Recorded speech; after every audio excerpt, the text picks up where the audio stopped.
आज हमारा टॉपिक है मेंस्ट्रुएशन। What is menstruation. आज इस पीपीटी में हम पढ़ेंगे व्हाट इज मेंस्ट्रुएशन, क्या सिग्निफिकेंस है, कौन कौन से हार्मोन इसमें इंपॉर्टेंट रोल प्ले करते हैं और ईच हार्मोन का क्या इंपॉर्टेंट रोल है। What medical condition will arise due to problem in hormone association. अगर हार्मोन का डिसबैलेंस हो जाए तो क्या कंडीशन पैदा हो जाती हैं, इसके बारे में आज हम पढ़ेंगे। What is menstruation. The process in a woman of discharging blood, the process in a woman of discharging blood and other material from the lining of uterus in interval of about 1 lunar month, 28 दिन from puberty until the menopause during except during pregnancy menstruation नहीं होता। The process in a woman of discharging blood and other material from the lining of uterus at interval of the about 1 lunar month, मतलब अपने uterus में से जो भी इनका निकल के आ रहा है, इस लाइनिंग निकल के आती है, इसे हम मेंस्ट्रुएशन कहते हैं। Menstrual cycle. साइकिल क्या है बेटा? Menstruation is not the same as the menstrual cycle. Menstruation cycle जैसे सेम नहीं है। मेंस्ट्रुअल साइकिल रिपीट होती है 28 दिन में। मेंस्ट्रुएशन का नाम दूसरा नाम है बेटा bleeding phase. Bleeding phase is menstruation phase that is the menstrual cycle describe the cyclic change in a women body going through menstruation, the follicular phase, ovulation, luteal phase and back to the menstruation again the beginning the cycle. बेटा menstrual cycle के क्या phase होते हैं? Number 1 menstrual cycle के होते हैं menstruation, the follicular phase, ovulation, luteal phase and back to the menstruation again. Menstruation is therefore one out 4 phase of the menstrual cycle. Menstruation 4 phase में से एक फेज का नाम है। सिग्निफिकेंस देखिए क्या है। Significance cycle of natural change that occur in the uterus and ovary is essential part of making sexual reproduction possible. Cycle of natural changes that occur in the uterus, कुछ ऐसे natural changes हैं जो uterus के अंदर होते हैं। essential part of making sexual reproduction possible, जो ज़रूरी हैं सेक्सुअल रिप्रोडक्शन होने के लिए। What is reproduction? अपने ही जैसी प्रोजनी पैदा करना is called reproduction. essential for the production of eggs, ये बहुत ज़रूरी है एग्स के प्रोडक्शन के लिए। Preparation of the uterus for pregnancy, uterus को तैयार किया जाता है प्रेगनेंसी के लिए, वो भी बहुत ज़रूरी है। Fertile period of a women is life between menarche and menopause. क्या होता है फर्टाइल पीरियड? 12 से 14 साल पर मीनार्च स्टार्ट हो जाती है और बेटा 55 से 60 साल पर मीनोपॉज आ जाता है, 45 साल भी आ जाता है। इसके बीच में जो पीरियड होता है उसे फर्टाइल पीरियड कहते हैं। Key term and definition. Menarche age at onset of menstruation 9 years से 16 year.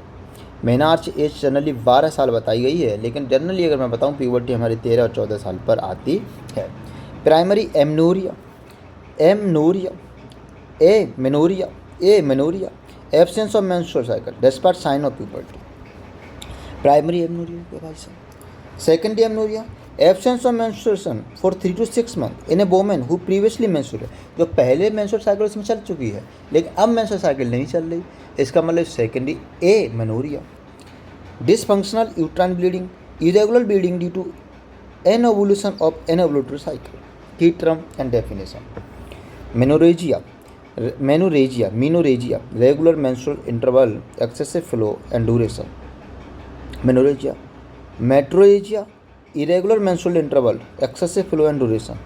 Oligomenorrhea, menstrual interval greater than 35 days. Anovulation, anovulatory menstrual cycle without ovulation. Dysmenorrhea, menstrual cramping, pain अगर होंगे तो हम उसे dysmenorrhea कहते हैं। Normal feature of menstrual cycle. Duration देखो, normal feature क्या होता है? एक तो उसकी ड्यूरेशन मेंस्ट्रुअल फ्लो की 3 से 4 दिन होती है। जब पहली बार मेंस्ट्रुअल शुरू होती है ना तो हैवी ब्लीडिंग होती है। Quality of the menstruation, amount of blood loss, कितना ब्लड लॉस किया गया है। जनरली आपको बताऊं जब मेंस्ट्रुअल साइकिल शुरू होती है तो लगभग 40 to 50 ml ब्लड लॉस हो जाता है। द फ्लो पैटर्न, किस तरह का फ्लो का पैटर्न है। जब शुरुआत में होती है तो पहले दूसरे दिन ज़्यादा ब्लीडिंग होती है, फिर दूसरे तीसरे दिन कम होती जाती है। एसोसिएटेड सिम्टम्स, कैसे सिम्टम्स शो होते हैं। Duration last from 3 to 7 days। The exact duration vary from women to women. देखो 3 से 7 दिन की होती है या मिनिमम 3 दिन की सर, लेकिन एग्जैक्ट ड्यूरेशन बेटा वुमेन टू वुमेन वेरी करती है। It however show little or no variation for the same woman from cycle to cycle. Most women do not experience cycle to cycle change more than 1 or 2 days. It is unusual for the same woman to have wide swings such as 3 day duration in one cycle and 7 day another cycle. Quality of the menstruum. Menstrual blood is normally bright or light red in color. The bleeding that occur after knife cut or similar injury. या similar injury और knife cut के द्वारा जो bleeding होती है ना, ऐसी bleeding हमें दिखाई देती है और ब्राइट कलर का ब्लड होता है। It could look like brown, it could look brown in some few women still be normal menstruation. It must not have a full order, इसका कोई फुल ऑर्डर नहीं होता। Small clots may be normal part of menstrual, small clot may be a normal part of the menstrual blood. Small clot एक normal part है, वैसे clotting होती नहीं है लेकिन स्मॉल क्लॉट हमें देखने को मिल सकते हैं। Amount of blood loss, the average blood loss during normal menstruation about 35 ml with in A range of 10 to 80 ml। 10 to 80 ml हो सकती है। पहले जब नई नई जो फीमेल मेंस्ट्रुएशन कर रही है उसमें ब्लड लॉस ज़्यादा होता है। Usually understand from the number of paid socks. The flow pattern, normally as menses begin to flow, the amount of blood loss seem to increase gradually until it attain a maximum and then start diminishing at the end of the flow drawn near। पहले तो बढ़ता जाता है फिर धीरे धीरे कम होता जाता है। This pattern describe as a crescendo decrescendo pattern. Crescendo pattern मतलब पहले बढ़ रहा है फिर कम हो रहा है। Crescendo decrescendo pattern, crescendo decrescendo pattern मतलब पहले बढ़ना फिर धीरे धीरे कम होना। This pattern is called crescendo decrescendo pattern. Associated symptoms क्या होते हैं बेटा? नॉर्मल मेंस्ट्रुएशन में भी accompanied by other symptoms such as breast fullness, mild lower abdominal pain और irritability, fluid retention, क्रैम्पिंग होने लगती है, मूड स्विंग होते हैं, वेट गेन होता है, ब्रेस्ट टेंडरनेस बढ़ जाती है, डायरिया होता है, constipation. These symptoms are never debilitating. Phases in menstrual cycle, number 1 menstruation phase, bleeding होना। नंबर 2 फॉलिकल फेज, फॉलिकल्स का डेवलपमेंट होना। नंबर 3 ओवुलेशन फेज, 14वें दिन होता है ओवुलेशन होना। नंबर 4 ल्यूटियल फेज मतलब जो कॉर्पस ल्यूटियम होता है उसका डिजेनरेशन होना, प्रोजेस्टेरोन हार्मोन की कमी हो जाना और हमारी ब्लीडिंग शुरू हो जाना। Follicular begin when oestrogen level are low, जब एस्ट्रोजन लेवल हमारा कम होता है तो ये बिगिन मतलब शुरुआत हो जाती है। Anterior pituitary secrete FSH follicle stimulate and LH stimulate the follicle to develop. FSH hormone का नाम ही है फॉलिकल स्टिमुलेटिंग हार्मोन, तो फॉलिकल डेवलप करने के लिए एंटी पिट्यूटरी हार्मोन निकालती है।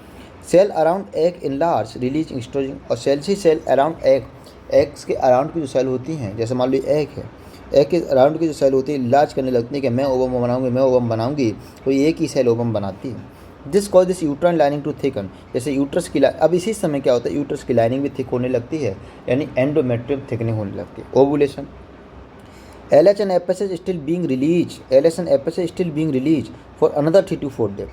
LH FSH और निकलता है, फॉलिकल रप्चर हो जाते हैं, रिलीजिंग ओवा इनटू द फेलोपियन ट्यूब, और ओवा हमारा जो होता है ना हमारे एम्पुला ऑफ फेलोपियन ट्यूब में रिलीज हो जाती है। ओवा हमारा फेलोपियन ट्यूब के एम्पुला में रिलीज हो जाती है। नाउ एम्पटी, देखो ल्यूटियल फेज की बात करें। Now empty follicle change to yellowish colour become corpus luteum. Empty हो जाता है, येलो कलर की होता है, कॉर्पस ल्यूटियम कहते हैं। कॉर्पस ल्यूटियम का मतलब होता है yellow colour. Continues to secrete oestrogen but now bring to release progesterone, अब प्रोजेस्टेरोन निकलेगा। Progesterone further develop into uterine lining. Progesterone क्या करता है, प्रेगनेंसी को मेंटेन करने वाला हार्मोन है। If pregnant embryo will release hormone that preserve corpus luteum, if pregnant embryo will release hormone to preserve corpus luteum. Menstruation, if no embryo, अगर fertilisation नहीं हुआ, एम्ब्रियो नहीं आया, the corpus luteum began to disintegrate, और corpus luteum टूट जाता है, बिखर जाता है। प्रोजेस्टेरोन लेवल ड्रॉप, प्रोजेस्टेरोन का लेवल ड्रॉप हो जाता है। Uterine lining detach and menstruation can begin, uterine lining and endometrium टूट के बिखर जाती है और हमारी मेंस्ट्रुएशन स्टार्ट हो जाती है। Tissue blood unfertilised egg are also discharge, can taken from 3 to 7 days का बेटा टाइम लगता है। हार्मोन बेटा आप देखो पिट्यूटरी से 2 हार्मोन निकलते हैं, पिट्यूटरी एफएसएच और एलएच, है ना। हाइपोथैलेमस इसको गवर्न करता है। प्रोलैक्टिन हार्मोन हमारे ब्रेस्ट के कंट्रोल में मिल्क का फॉर्मेशन करवाता है। एफएसएलएच ओवरी में काम करते हैं।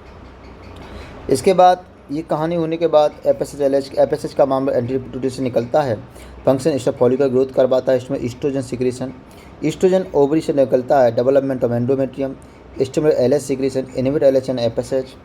एलएच का हार्मोन, अब देखो बेटा ये ग्राफ है, यहाँ पर देखेंगे, यहाँ पर एलएच सर्ज होती है, एलएच बढ़ जाता है, ये 14 डे होता है, ये कम हो जाती है। ये फॉलिकल का डेवलपमेंट है, फॉलिकल डेवलपमेंट हो जाता है क्योंकि बड़ा हुआ है, यहाँ पर फॉलिकल डेवलपमेंट कम हो जाता है। Hormone regulation, follicle phase, luteal phase. Effect of high and low oestrogen, अगर इफेक्ट हाई अगर एस्ट्रोजन होगा तो ब्रेस्ट टेंडरनेस बढ़ जाएगी, क्योंकि क्या होगा बेटा यहाँ पर ओवुलेशन होने वाला है इसलिए। ब्लोटिंग होगी, volatile emotions, pending headache, weight gain, vaginal yeast infection, depression, joint pain, water retention, irritability, unstable blood sugar level. अगर टू लो होगा तो hot places, night sweat, insomnia, mental fogginess, vaginal dryness, depression, fatigue हो जाएगा। Too high अगर effect of high and low progesterone की बात करेंगे, progesterone ज़्यादा हाई होगा तो फटीग आएगी, वेट गेन हो जाएगा, dizziness, headache, light menstruation, mental fogginess हो जाती है। ये आपका था पहला चैप्टर गायनी का, जिसका नाम था menstruation. Thank you so much for attention.